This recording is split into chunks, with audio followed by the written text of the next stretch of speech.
je suis très heureux d'être là aujourd'hui. Donc moi, je suis responsable de l'imagerie cardiovasculaire à la Pitié-Salpêtrière et également affilié à l'IHU ICANN et également dans l'équipe cardiovasculaire dirigée par Nadia Kachnoura, ici au Cordelier, du laboratoire d'imagerie biomédicale. Et donc je vais dire, on est très heureux de vous présenter ce projet, puisque je vais parler au nom de toutes ces équipes qui ont été extrêmement impliquées dans la construction de ce projet, qui est donc iconique. L'idée, c'est de faire une plateforme d'imagerie cardiométabolique dans Constance. Alors pourquoi Constance? Je pense qu'on a tous compris, évidemment, la qualité, la taille, et la qualité, évidemment, des données qui ont des mérites extraordinaires pour nous en imagerie, qui sont premièrement d'être en France, d'être français. Il y a très peu de données d'imagerie de population en France, surtout dans notre domaine. Et deuxièmement, d'avoir des données qui existent et dans lesquelles on va pouvoir développer donc ce projet. Alors, la deuxième question qui se pose, c'est pourquoi l'imagerie? Donc, on a parlé de beaucoup de données. Comme vous l'avez vu ce matin, il n'y avait pas d'imagerie. Alors, je vais essayer de vous convaincre que l'imagerie peut avoir un intérêt en santé publique. Alors, pour ça, un petit rappel, il ne vous a pas échappé que l'imagerie a connu depuis cette première radiographie de la main de l'épouse de Wilhelm Röntgen que vous avez sur la gauche. On a fait quelques progrès depuis. Les premières IRM dans les années 70, le Nobel 2003, c'était ce doigt. Donc vous voyez qu'on était resté sur la thématique musculo-squelettique. Et puis ensuite, on arrive avec le cœur qui bouge. Et ça, c'est plutôt dans les années 90 en IRM. Et aujourd'hui, on est capable de voir dans les 3 dimensions de l'espace et du temps les globules rouges et donc le flux sanguin dans les vaisseaux. Donc un développement considérable. Et ce qui est assez intéressant, si je prends l'exemple de l'IRM cardiaque, c'est de voir comment est-ce que les choses se sont développées historiquement. On a commencé par la morphologie, l'anatomie logique. On est allé ensuite vers des études structurelles, puis des études de la déformation visuelle, puis de quantification, pour arriver finalement à la finalité de cet organe, qui est de distribuer le sang dans le corps humain, en étant capable de visualiser le flux. Et ce qui s'est passé dans une deuxième partie, donc de ces 15 dernières années, ça a été de développer le reste, c'est-à-dire l'approche tissulaire. Non seulement la perfusion du myocarde, mais également l'imagerie de la fibrose, l'imagerie de l'œdème, et plus récemment, l'imagerie et la caractérisation du tissu adipeux et du métabolisme, le tout de façon non invasive, bien entendu, chez l'homme, et donc pratiquement, je dis bien, au lit du malade. Alors pourquoi utiliser l'imagerie pour explorer l'état de santé alors qu'on a beaucoup d'autres méthodes? C'est qu'effectivement, on peut considérer aujourd'hui que l'imagerie, pour la structure des organes, l'étude de la fonction des organes et des caractéristiques tissulaires, est devenue une méthode extraordinairement précise de visualiser directement la maladie, de détecter des signaux faibles, et de façon non invasive. Alors si on prend l'état de santé au cours de la vie, évidemment, on sait que les trajectoires sont très différentes. C'est un mot qu'on a beaucoup entendu pendant ces discussions, mais qu'il y a également des accidents dans la vie. Or, il y a une période de la vie sur laquelle on connaît un petit peu moins de choses, qui est cette période initiale de la vie, et on verra que les données sont manquantes, y compris en imagerie dans cette catégorie. Alors, qu'est-ce qu'on a déjà appris et qu'est-ce qu'on peut apprendre de l'imagerie de population? D'abord, la physiologie, c'est-à-dire le vieillissement, et donc le vieillissement effectivement réussi ou non, les variations interindividuelles, les mécanismes de physiopathologie, revisiter la nosologie, et ça c'est vraiment quelque chose aujourd'hui qui paraît absolument extraordinaire grâce à l'imagerie, préciser le diagnostic et le pronostic des maladies bien sûr, mais aussi, et bien sûr ça intéresse une grande partie des équipes impliquées, c'est sur les méthodes, faire progresser les technologies, les logiciels, les protocoles d'acquisition, positionner les différentes modalités d'imagerie entre elles, valider et évaluer la pertinence des biomarqueurs d'imagerie et intégrer tout ça à des stratégies de données denses. Alors pour juste vous illustrer un petit peu des choses qui ont été mises en avant par l'imagerie. On a toujours appris qu'avec le vieillissement, le cœur s'hypertrophie. On nous a toujours dit ça, on nous a toujours expliqué ça. L'épaisseur augmente. Or, grâce à l'étude MESA, Susan Cheng avait montré qu'il existe au contraire une diminution de la masse du cœur et du myocarde au cours du vieillissement, avec une diminution encore beaucoup plus prononcée des volumes cardiaques. Donc ce qui se passe en fait, c'est qu'il n'y a pas du tout d'hypertrophie cardiaque, il y a simplement un remodelage cardiaque très important. Le suivi longitudinal dans l'étude MESA a montré des différences de distribution et d'évolution de ce remodelage ventriculaire chez les hommes et chez les femmes au cours de la vie, avec comme vous le voyez, des événements à certains âges qui paraissent un peu plus marqués. Et c'est ce qui aujourd'hui nous permet de mieux comprendre les phénomènes d'insuffisance cardiaque à fraction d'éjection préservée en particulier. Et ces patients chez lesquels on utilise en général la fraction d'éjection pour mesurer la qualité de la fonction cardiaque et qui ont en réalité finalement vont développer des événements puisqu'en réalité l'anomalie cardiaque est liée au remodelage cardiaque. Donc ça nous permet vraiment de revisiter le mécanisme des maladies. Autre question, et j'ai été fasciné ce matin par la présentation sur le vieillissement de Claudine Baird, on s'est posé la question à partir de quel âge on vieillit. Alors peut-être dès la naissance, en tout cas sur le plan cardiovasculaire, on ne savait pas trop. J'ai appris que le bel âge cérébral, c'était 45 ans. Ça m'a à la fois rassuré et inquiété. Mais je dois dire que la question qu'on s'est posée, c'est à partir de quand est-ce qu'on vieillit au niveau des vaisseaux, et pas n'importe lequel. Le vaisseau le plus important du corps, l'aorte, à la sortie du cœur, qui tamponne le flux sanguin à la sortie du cœur et qui le distribue dans l'ensemble de l'organisme. Eh bien, vous voyez qu'après 50 ans, ça se passe même un peu avant, vers 45 ans, justement, les carottes sont cuites, puisqu'on a perdu 80% de notre fonction élastique cardiaque à ce moment-là. Et comme par hasard, cet âge qui correspond donc, je l'ai appris ce matin sur le plan cérébral, à un certain nombre de modifications, l'oncogénèse, on sait très bien que beaucoup de phénomènes inflammatoires, le musculo-squelettique commence à se dégrader à ce moment-là. En tout cas, voilà ce qui se passe avec notre aorte, et on a montré en population que c'était le plus puissant des marqueurs d'imagerie qu'on avait mesurés pour prédire la mortalité de toute cause, mais également les événements cardiovasculaires chez les sujets les plus jeunes. Et on a pu mettre en évidence chez les diabétiques, les hypertendus, un certain nombre de facteurs de risque cardiovasculaire dans ces populations, un vieillissement accéléré cardiovasculaire grâce à ces techniques. Alors ensuite, ces techniques ont pu être appliquées à des larges populations, non pas parce qu'on travaillait aussi, nous, beaucoup dans le passé très manuellement.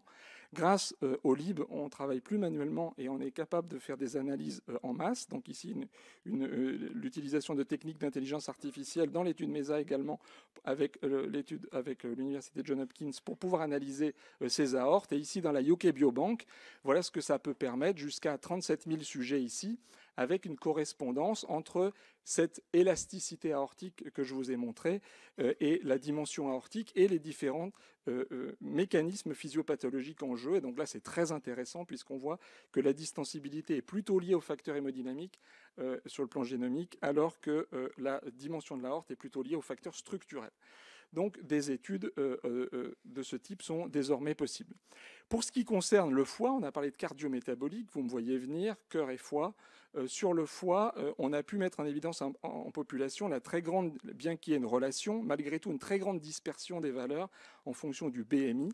Et donc on sait dorénavant qu'il est beaucoup plus intéressant d'avoir une mesure directe de la graisse intrahépatique. Vous avez ici 1%, 18%, 28% de graisse dans le foie, plutôt que d'avoir simplement une estimation basée sur un marqueur extrêmement rustre comme le BMI.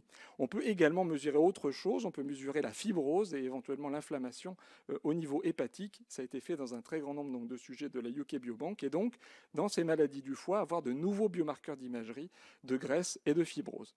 Alors, quand on regarde ce qui a été fait au niveau des études de population internationale, eh bien, on voit que très peu d'études ont inclus des sujets de moins de 45 ans, premier constat.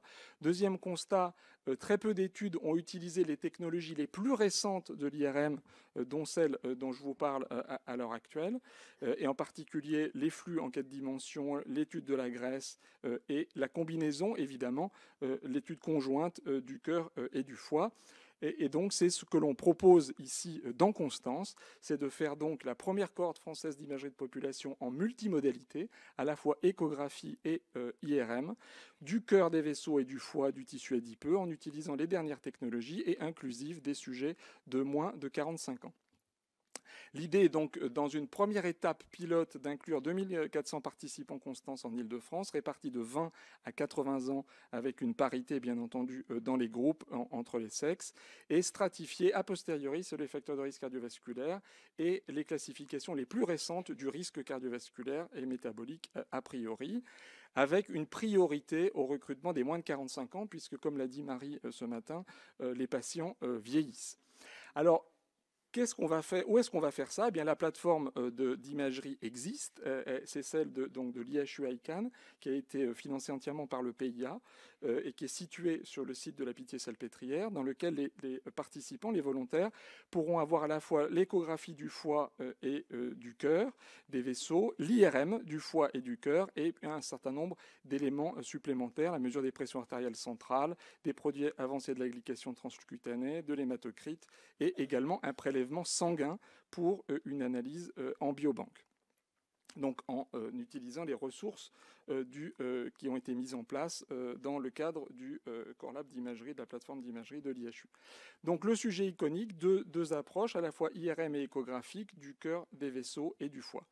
Pour ce qui concerne le protocole d'imagerie cardiovasculaire, assurez-vous, je ne vais pas aller dans le grand détail, simplement pour vous dire quels sont les marqueurs que l'on va mesurer en priorité. Ça va être bien sûr la morphologie du cœur et de l'aorte, la fonction également de l'ensemble des chambres cardiaques et de l'aorte, la perfusion, la fibrose, l'œdème, la graisse, la rigidité aortique et les flux cardiovasculaires en 4 dimensions, grâce à cette structuration de Core Lab, avec une analyse en aveugle, des processus de contrôle qualité, la possibilité d'utiliser de multiples logiciels, et entre autres ceux qui ont pu être développés par le LIB, en particulier dans le cadre d'un protocole H2020 Maestria en cours, dont je vous montrerai un exemple.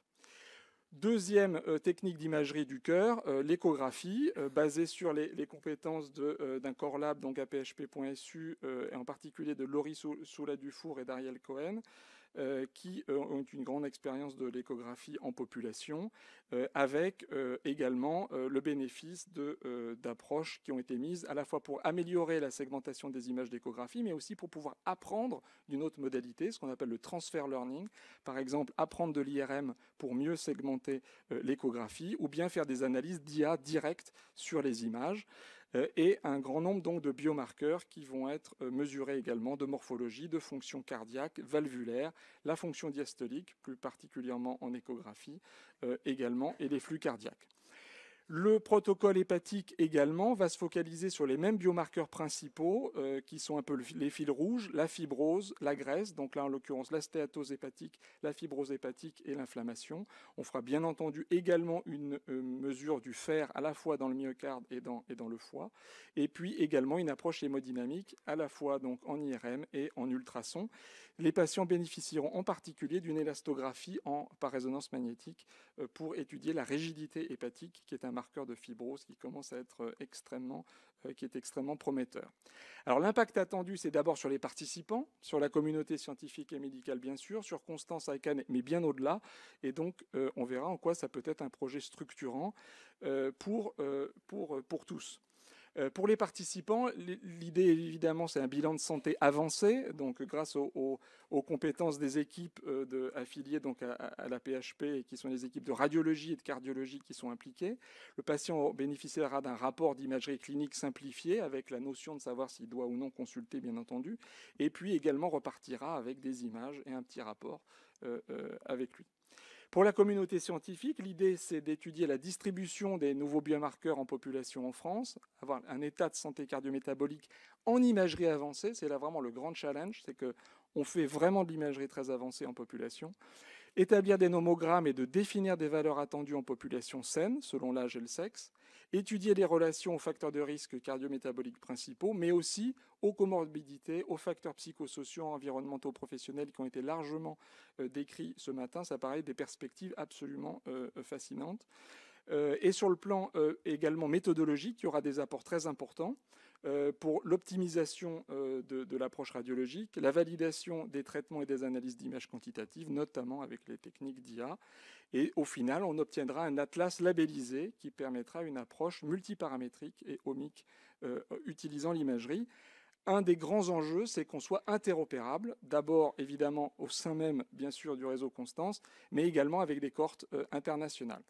Donc une des priorités de notre point de vue, bien sûr, c'est l'étude des maladies cardiométaboliques. Je ne reviens pas sur le fait que c'est encore des maladies qui tuent au tout premier rang, y compris d'ailleurs dans la pandémie Covid, et qu'il est nécessaire de faire sauter les barrières entre les organes d'une part et entre la science et la médecine. Et on pense que l'imagerie est uniquement positionnée pour pouvoir participer à ce décloisonnement et de mieux comprendre le chevauchement qu'il peut y avoir entre les risques, en l'occurrence le risque cardiovasculaire et le risque métabolique.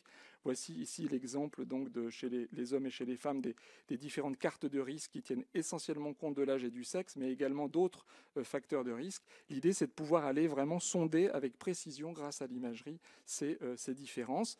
Et donc, grâce à cette population générale, de pouvoir obtenir un atlas de ces biomarqueurs principaux qu'on a cités tout à l'heure, qui sont tous des biomarqueurs donc non invasifs du cœur, des foies et des vaisseaux mesurés de façon simultanée. Alors, quelques exemples de l'utilité de cette approche. Mais par exemple, des techniques ont été mises en œuvre d'études de la déformation du myocarde. Ici, vous avez un tracking de l'ensemble des chambres cardiaques, de leur déformation. Mais ce sont des critères de jugement, bien sûr, qui sont beaucoup plus précis et reproductibles que simplement l'œil, y compris expert. Ce sont des données, bien sûr, in vivo et qui ne sont pas des données simulées. Ça peut servir à de la simulation, mais ce sont des données réelles. Ça peut permettre de détecter de façon précoce des phénomènes infracliniques et de mieux comprendre les mécanismes de la physiopathologie. Pourquoi on développe une fibrillation atriale? Pourquoi on développe une insuffisance cardiaque à fraction d'éjection préservée? Pourquoi est-ce que tel ou tel diabétique va évoluer vers une cardiomyopathie dite diabétique, etc. Donc ça, ce sont typiquement des différents champs qui nous intéressent sur le plan de, par exemple, ici la déformation cardiaque en IRM couplée à l'analyse tissulaire. En échocardiographie, c'est un gros travail de population fait par Laurie et publié récemment dans JACC, montrant la restauration, après la restauration d'un rythme sinusal de patients en fibrillation atriale, comment l'échographie a été capable de montrer la récupération fonctionnelle chez ces patients et la diminution des fuites de la valve tricuspide et de la valve mitrale, et donc de mieux phénotyper ces patients. Par contre, les valeurs seuil pour la réversibilité du phénotype en population n'est pas connue. Ces valeurs-là ne sont pas connues. On n'a pas d'études en population échographique. Autre exemple, tout à fait cardiométabolique, on sait que la graisse épicardique est un acteur très très important du métabolisme myocardique lui-même. On a pu montrer que l'échantillonnage de la graisse des sillons est parfaitement corrélé au volume global de la graisse épicardique. Et on a pu voir, ici chez des sujets dans le cadre de l'étude Métacardis, entre des sujets contrôle ici en vert et des sujets en rouge qui sont métaboliques, on a pu voir des profils physiopathologiques probables avec ici la mise en œuvre des voies de l'inflammation et des voies de l'ANP, etc., qui sont beaucoup plus marquées chez les patients avec syndrome métabolique, par exemple. Et donc, on voit très bien des signatures métaboliques de ces différents tissus, ici des données qui sont en cours de publication. Autre possibilité offerte par ce projet, la mesure de la graisse en IRM. Voilà l'exemple typique d'un projet sur lequel on avait été sollicité pour mettre au point un endpoint au-delà du poids, de la DEXA, du BMI, comme critère de jugement pour un supplément nutritif dans l'obésité. On a fait un développement logiciel pour faire une quantification automatique des différents compartiments de graisse abdominale, et ce qui a conduit actuellement à la translation de cette analyse abdominale vers une analyse cardiaque, et on a pu l'appliquer, y compris dans la Covid récemment, et montrer que finalement cette graisse cardiaque est le plus puissant marqueur de mortalité chez les patients, par exemple diabétiques, avec des implications donc sur la prévention. Dernier exemple, sur un parcours de soins optimisé, par exemple dans l'anévrisme de l'aorte, on sait faire aujourd'hui de l'IRM très rapide pour ces patients, même sans produit de contraste. Il existe aujourd'hui des techniques différentes approches à la fois morphologiques et fonctionnelles de l'aorte, notamment grâce aux travaux d'Émilie Bolache, qui est ici présente, qui existent, mais ce qu'on n'a pas, pour aller jusqu'à la précision du risque individuel et éventuellement l'aide à la décision médicale, c'est les données en population pour savoir ce qui est attendu précisément dans une population française. Ça reste une inconnue qui pourrait être apportée ici par la démarche qui est la nôtre ici. Donc enfin, je terminerai là-dessus, un projet structurant. Bien sûr, ce projet naît d'une rencontre, donc la rencontre avec Marie Zins et Marcel Goldberg, que je remercie beaucoup, pour aboutir à cette étude pilote en Île-de-France. L'idée, c'est que grâce à cette étude pilote, on précise les biomarqueurs d'intérêt, on précise le protocole idéal, de façon à réaliser une extension nationale sur environ 20 à 25 000 sujets, et puis d'envisager éventuellement une cohorte longitudinale. Là, je parle d'imagerie, bien entendu. On a beaucoup parlé de trajectoire de vie, de santé, de soins. Il est clair que l'établissement de trajectoires phénotypiques en imagerie, c'est probablement d'un intérêt absolument crucial. Ce d'autant que c'est en cohérence finalement avec les enjeux scientifiques et institutionnels nationaux. Donc c'est une véritable, je pense, proposition de valeur pour, premièrement, l'étude de la santé des Français. Deuxièmement, parce que, comme on l'a vu, beaucoup de ces financements finalement viennent du PIA. Au sein de l'INSERM, il y a évidemment une cohérence entre les UMR. L'INSERM va être promoteur de cette étude au niveau des cohortes. Au niveau de l'IHU en interne et de ses fondateurs, qui pour nous sont l'APHP, SU et Sorbonne Université et l'INSERM, il y a eu également une vraie cohérence structurante. Et puis également, au niveau des plans cohortes, de la stratégie française en numérique et de l'ouverture de cette base de données sur l'environnement, notre capacité à aller chercher et à aller collaborer sur des projets internationaux en imagerie de population, ça nous paraît important. Et puis c'est également possiblement une source de mécénat, qui est importante. Alors, pour Constance, bien sûr, on l'a beaucoup évoqué, c'est un projet de décloisonnement entre l'imagerie et les différents organes potentiels, avec des interactions cœur-foie, cœur-cerveau, cœur-vieillissement, cœur-poumon. On en a parlé, y compris éventuellement Covid, et j'en passe, avec cette approche qui est intrinsèquement multi-organes et multiparamétrique. Au niveau interne, pour nous, c'est l'occasion d'une fédération à la fois d'acteurs médicaux experts, des acteurs de l'IHU, en particulier sa capacité de montage de projets, comme on l'a démontré dans des projets européens, et du laboratoire d'imagerie biomédicale, pour pouvoir ensemble, et y compris avec une expertise en valorisation et des contrats de collaboration qui sont déjà nombreux au niveau industriel, de fédérer une filière qui a été financée donc par la région Île-de-France, une filière Sésame sur une infrastructure alors là, plus centrée sur le cardiovasculaire, dont l'objectif est de pouvoir analyser des données chez les patients en particulier, et grâce à également donc le positionnement grâce aux valeurs normales obtenues en population, va être extrêmement intéressant comme de nouveaux endpoints dans des études pharmaceutiques, des nouveaux bancs d'essais logiciels, de l'aide à la conception des dispositifs médicaux, des jumeaux digitaux, etc., etc. Et donc l'implémentation doit se faire sur 4 ans. Donc l'idée, c'est de pouvoir recruter donc en monocentrique ces 2400 sujets sur 4 ans, ce qui est un vrai challenge, étant donné la lourdeur de l'imagerie qui est concernée.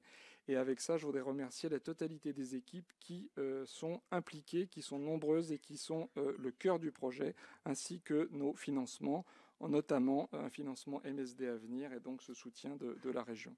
Merci beaucoup.